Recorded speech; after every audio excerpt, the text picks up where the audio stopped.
আমি ছোট্ট একটি বিষয় নিয়ে একটি সংক্ষিপ্ত মেসেজ বা বার্তা দিতে চাই।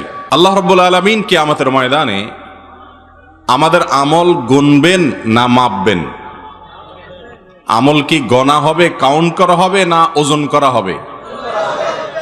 ওজন করা হবে। আল্লাহ রাব্বুল আলামিন কোরআনে হাকিমে বলেছেন, ফামান ইয়ামাল মিসকাল যাররাতিন খায়রান ইয়ারাহ।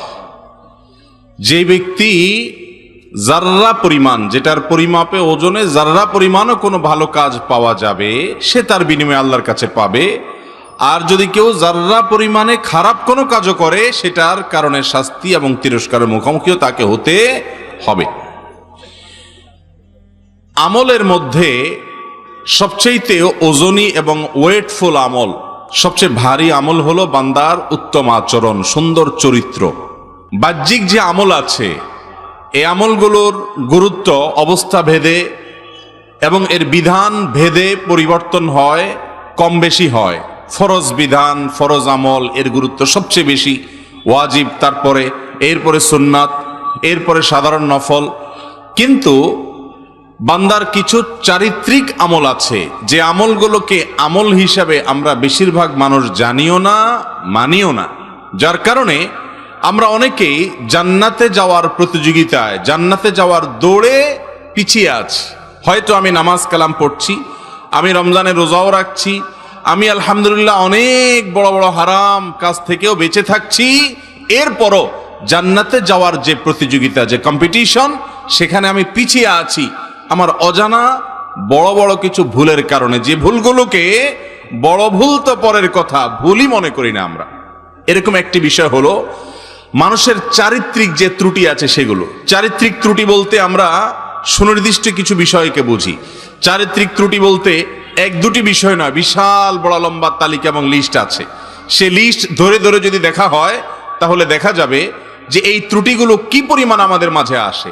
আমাদের বাহির সুন্দর, মুখে দাঁড়িয়ে আছে, মাথায় টুপি আছে, গায়ে জুব্বা আছে, আমরা অনেক ভালো কাজ করছি আলহামদুলিল্লাহ, কিন্তু এর পাশাপাশি যদি আমার ভেতরটাকে আমি সংশোধন না করি, আমার মনটাকে আমি পরিশুদ্ধ না করি, তো আল্লাহর কাছে কিয়ামতের ময়দানে এই আমল খুব একটা কাজে নাও দিতে পারে। একটি আয়াত আপনারা এর আগে শুনেছেন, আল্লাহ রাব্বুল আলামিন বলেছেন, ইয়াউমা লা ইয়ানফাউ মালুন ওয়ালা বানুন। দুনিয়ার সম্পদ, সন্তান, বড় বড় পরিচয়, এগুলোর কোনোটি আখিরাতে আল্লাহর কাছে কাজে আসবে না। ইল্লা মান আতাল্লাহা বিকলবিন সালিম। যে ব্যক্তি একটা পরিচ্ছন্ন ফ্রেশ অন্তর নিয়ে আল্লাহর কাছে যেতে পারবে, যে অন্তর আল্লাহ তাআলা তাকে দিয়ে দুনিয়াতে পাঠিয়েছেন। মাতৃগর্ভ থেকে যখন আমরা এসেছি, আমাদের যে অন্তর ছিল, এই অন্তরে কোনো প্রকার হিংসা ছিল, বিদ্বেষ ছিল, কোনো প্রকার বাজে কোনো গুণ এই অন্তরে ছিল না। অন্তরটা ছিল ফ্রেশ। এই অন্তরটাকে আমরা নোংরামিতে পরিপূর্ণ করেছি। একজন ইমানদার স্ট্রাগল করবেন, যুদ্ধ করবেন নিজের সঙ্গে, যে আমার অন্তরকে আবার আমি আমার শৈশবের মতো, শিশুকালের মতো, নবজাতক শিশু অবস্থায় যেরকম আমার অন্তর ফ্রেশ ছিল, আমি সেরকম অন্তরটাকে পরিচ্ছন্ন করার স্ট্রাগলটা অন্তত করব, সংগ্রামটা অন্তত করব, চেষ্টাটা অন্তত করব। এটা হলো খাঁটি ইমানদারের কাজ। অন্তর দ্বারা মানুষ যে সমস্ত খারাপ কাজ করে থাকে, সেগুলোর তালিকা আজকে বলার সময় নয়। আমি শুধুমাত্র একটি বিষয় ফোকাস করতে চাই, আর সেটি হলো আমাদের চারিত্রিক ত্রুটি, যেটা খুব বেশি আমরা অনুভব করতে পারি না। তার মধ্যে থেকে একটা হলো, যেটার সাথে অন্তরের সম্পর্ক আছে, বাহ্যিক অঙ্গ প্রত্যঙ্গের সম্পর্ক আছে, সেটা হলো মানুষের সামনে আমরা প্রশংসা করতে খুব পছন্দ করি, আর পেছনে বদনাম করতে পছন্দ করি। এই রোগটা আমাদের মধ্যে আছে না নাই? এবং কেউ যদি ধরুন কারোর বদনামি করে আপনার সামনে, সাধারণত আমরা কি করি? সৌজন্যতার খাতিরে, যে লোকটা আমার সামনে অমুকের বদনামি করছে, তার সাথে একটু তাল না মেলালে কেমন হয়, এই জন্য তাল মিলাতে গিয়ে হলেও দেখা যায় আমিও তার সাথে ওই কুকর্মে সামিল হই, এবং নিজের অজান্তে ওই ভদ্রলোকের বিরুদ্ধে এই লোকের যে নিন্দাবাদ, এটার সাথে আমরা সায় দেই, মাথা নাড়ি, অনেক সময় যোগ দেই, হ্যাঁ আপনি ঠিকই বলেছেন, করে নিজের আমল নামকে ধ্বংস করি। আছে না নাই?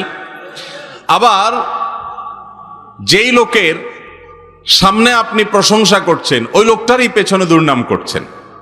এই রোগগুলো আজ জনে জনে আমাদের মধ্যে আছে না নাই ভাই?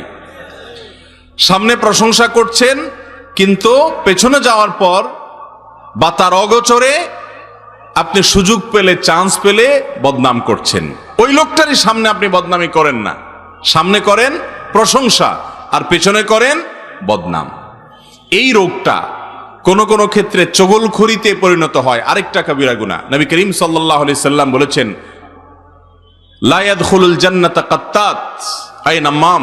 যে ব্যক্তি চগলখড়ি করে, এর কথা ওর কাছে লাগায়, ওর কথা এর কাছে লাগায়, সবার কাছে ভালো সাজে, সামনে আসলে সাধু সাজে, পেছনে গেলে দুর্নাম করে। এই রোগের মানুষ, এই বদনামি করা মানুষ, একজনের কথা আরেকজনের কাছে লাগালাই করা মানুষ, সামনে গিয়ে আরেকজনের দুর্নাম, আবার তার কাছে গিয়ে এই লোকের দুর্নাম করা মানুষ, এরা কখনো জান্নাতে যেতে পারবে না। আপনি যদি জান্নাতি হতে হয়, মুত্তাকি হতে হয়, আপনি যদি আপনার আখলাকটাকে উন্নত করতে পারেন, যেই উন্নত আখলাক মিজানের পাল্লায় সবচেয়ে ভারী হবে। নবী করিম সাল্লাল্লাহু আলাইহি সাল্লাম বলেছেন, কোন আমল বান্দার উত্তম চরিত্রের মতো ওয়েটফুল হবে না কিয়ামতের ময়দানে। আর এই উত্তম চরিত্রের মধ্যে একটা চরিত্র হলো, কারোর পেছনে দুর্নাম করব না। মানুষের পেছনে দুর্নাম করাটা কাপুরুষতা, এটা হলো এক ধরনের মুনাফিকের চরিত্র, 2 নম্বর মানুষের চরিত্র, অসৎ মানুষের কাজ, যে তার সামনে আসলে আপনি তার সাথে তাল মেলান, ভালো সাজেন, অথচ ওই লোকটারই পেছনে গিয়ে দুর্নামি করেন। কোন মুসলমান নিচু প্রকৃতির হতে পারে না, কোন মুসলমান ছোট লোক হতে পারে না, কোন মুসলমান তার মন মানসিকতার ভিতরে এই ধরনের নোংরামও থাকতে পারে না, অসততা থাকতে পারে না, মুনাফিকি থাকতে পারে না, 2 নম্বরই থাকতে পারে না। কিন্তু সেই চরিত্রগুলো আমাদের মধ্যে আছে না নাই? নামাজও পড়ছি, ওয়াজও শুনতেছি, কোরআন তেলাওয়াত করছি, কোরআন তেলাওয়াত শুনছি, দান দক্ষিণা করছি, অনেক ভালো ভালো কাজ করছি। যে ভালো কাজগুলো করছি সেগুলোর জন্য অবশ্যই আমি সাধুবাদ পাওয়ার উপযুক্ত। কিন্তু এই ভালো কাজগুলো করে আপনি তৃপ্তির ঢেকুর তুলবেন, আপনি তলে তলে এমন এমন হারাম কাজ করবেন, যেটা যে হারাম সে সম্পর্কে আপনার ধারণাই নেই। ভাইরা আমার, এই দুশ্চরিত্র থেকে মুক্ত হওয়া খুব কঠিন একটা কাজ, খুব কঠিন একটা কাজ, কিন্তু সংগ্রাম করতে হবে। বিশেষ করে আসন্ন রমজানকে সামনে রেখে, যে আমরা কখনো কোনো মানুষের পেছনে তার দুর্নাম করব না। কারোর পেছনে যদি তার খারাপ গুণের কথা বলা হয়, কথাটা যদি সত্য হয়, তার নাম গীবত। তার নাম কি? এই গীবত এখন আমাদের কাছে ঘি ভাত হয়ে গেছে, খুব মজা লাগে। আরেকজনের দুর্নাম করতে খুব টেস্ট লাগে, তাই না? পুরা ঘি ভাতের মতো টেস্ট হয়ে গেছে। শয়তান আমাদের কাছে এটা সুস্বাদু করে দিয়েছে। ভাইরা আমার, আপনার সামনে কেউ যদি অন্য কারো দুর্নাম করেও, আপনি সেখান থেকে সরে যাবেন, পারলে তাকে থামিয়ে দিবেন, না হলে নিজে সরে যাবেন, কিন্তু কোনো অবস্থাতে তার সাথে তাল মেলাতে যাবেন। অনেক সামাজিকতা আপনাকে জাহান্নামে নিয়ে যাবে। কোনো মন্দ কাজে কোনো প্রকার সামাজিকতা রক্ষা করা যাবে না। অতএব ভাইরা আমার, এই একটা চারিত্রিক সংশোধনী, এই একটা ক্যারেক্টারের কারেকশন যদি আপনি আনতে পারেন, আপনি জান্নাতের পথে অনেক দূর চলে যাবেন ইনশাআল্লাহ। আমি নিজেও এটার জন্য নিজের সঙ্গে নিজে যুদ্ধ করি, স্ট্রাগল করি। আপনাদের জন্য দোয়া করি, আমার জন্য দোয়া করবেন। আল্লাহ তাআলা আমাদের সবাইকে আমাদের চারিত্রিক এই ভয়াবহ অপরাধ, কবিরা গুনাহ, মানুষের সামনে তার প্রশংসা করা আর পেছনে তার বদনাম করা, এই বদঅভ্যাস থেকে আল্লাহ তাআলা আমাদেরকে বেঁচে থাকার তৌফিক দান করুন। সামনে প্রশংসা করা, এটা কি খুব ভালো জিনিস? হাদিসে আসছে, নবী করিম সাল্লাল্লাহু আলাইহি সাল্লাম বলেছেন, যে ব্যক্তি তোমার সামনে তোমার প্রশংসা করে, ওই ব্যক্তির মুখের উপরে মাটি মারো। কারণ সামনে প্রশংসা করলে ওই ব্যক্তির মনের ভিতরে অহংকার আসবে, ঠিক না? সে নিজেকে কিছু একটা মনে করবে এবং তার ভিতরে অহংকার আসবে। অতএব সামনে প্রশংসা করে তার ক্ষতি করা হলো। সামনে মানুষের দোষের কথা বলতে হয় মহব্বতের সাথে, বিনয়ের সাথে, ভদ্রতার সাথে, সৌজন্যতার সাথে, আন্তরিকতা এবং দরদ এবং মায়ার সাথে যদি বলা হয়, ভাই মনে কিছু করবেন না, আপনার সব ভালো, মাশাআল্লাহ, এই বিষয়টা একটু আপনি যদি একটু কারেকশন করেন, আপনি আরো ভালো হয়ে যাবেন। কৌশলে, হিকমার সঙ্গে, প্রজ্ঞার সঙ্গে, কোরআন এবং হাদিসের আলোকে আপনি সামনে দোষের কথা বলবেন আর পেছনে ওই লোকটারই অগোচরে অন্যদের কাছে তার প্রশংসা করবেন।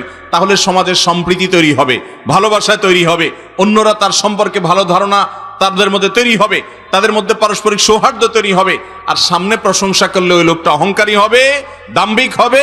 পেছনে যদি তার বদনামি করেন, তাহলে তার সম্পর্কে সমাজের মানুষের ধারণা নষ্ট হবে এবং সমাজ ধ্বংসের দিকে যাবে। অতএব ইসলামের এই সুমহান সৌন্দর্য যদি আমাদের মধ্যে না আসে, তো আমরা কখনো ভালো মুসলমান হতে পারবো না। আমরা নিজের সঙ্গে সংগ্রাম করবো তো ইনশাআল্লাহ। কারোর সামনে তার প্রশংসা নয়, প্রশংসা হবে পেছনে, আর দুর্নাম হবে সামনে। আমরা করি হুবহু উল্টা, সামনে আসলে পামপট্টি দেওয়া ছাড়া আর কোনো কাজ আমাদের নাই। ভাই আপনার মতো মানুষ হয় না ভাই, কি বলেন ভাই? আর পেছনে গেলে তার 14 গোষ্ঠী উদ্ধার আমরা করি। আছে না না এই রোগ আমাদের মধ্যে? এই রোগটা কোনো ছোটখাটো রোগ না ভাই, ক্যান্সারের মতো রোগ, ঈমান নষ্ট হওয়া, তাকওয়া নষ্ট হওয়ার মতো একটা রোগ, বান্দার হক সংশ্লিষ্ট একটা রোগ। কত হাজার মানুষের বদনামি করছেন, এই সমস্ত মানুষ আপনার বিরুদ্ধে কিয়ামতের ময়দানে বাদী হয়ে দাঁড়াবে, হাজার হাজার মামলার আসামি হয়ে যাচ্ছেন।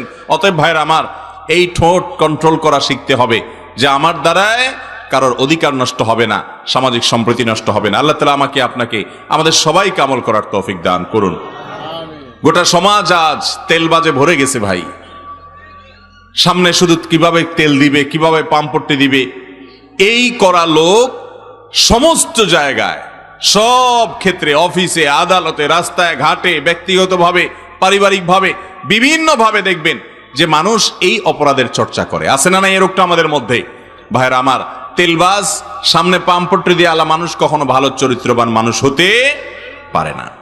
প্রশংসা হবে পেছনে, সামনে স্বীকৃতি হতে পারে, ভালো গুণের স্বীকৃতি দিবেন আপনি, প্রশংসা নয়, আর সামনে দিবেন কারেকশন। অন্যরা করে, আপনি সেখানে যোগ দিবেন। আল্লাহ তাআলা আমাদের সবাইকে